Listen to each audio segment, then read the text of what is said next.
Terima kasih Anda masih bersama kami. Setelah sempat tertunda selama 5 tahun, kasus dugaan korupsi pengadaan bibit talas di Empat Lawang berhasil diungkap kembali. Kejari Empat Lawang melakukan penahanan terhadap Direktur CP Putri Agung selaku pihak rekanan dalam proyek pengadaan bibit umbi talas yang merugikan negara sebesar 1,87 miliar.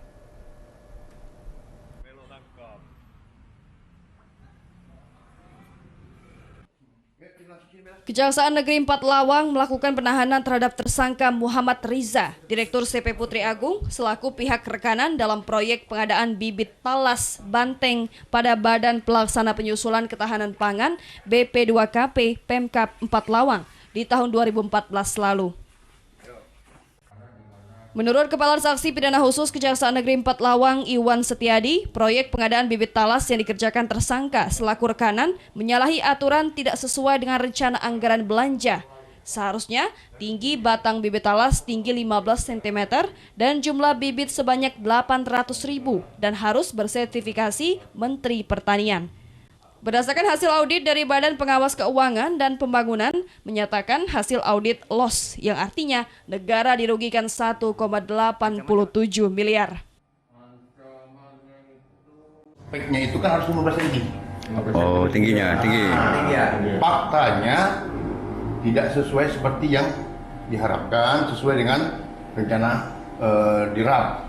Kemudian spek bibit ini harus ada izin edar dari Kementerian Pertanian, sertifikat.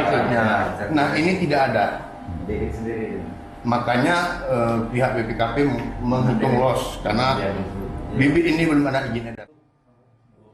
Untuk sementara, 1 orang yang ditetapkan sebagai tersangka dan sudah dikirim ke Lapas Tebing Tinggi Empat Lawang. Namun dalam waktu dekat, pihak kejaksaan kembali akan memeriksa 2 orang dari instansi pemberi kerja terkait pengadaan bibit talas banteng tahun 2014. Sementara kuasa hukum tersangka Syarkawi Thohir menilai janggal terhadap penahanan kliennya karena berdasarkan surat edaran Mahkamah Agung Republik Indonesia nomor 4/BUA.5/HS/SP 21/2016 pada angka rumusan hukum kamar pidana menyebutkan yang memiliki wewenang konstitusional dalam pernyataan kerugian uang negara adalah Badan Pemeriksa Keuangan atau BPKRI.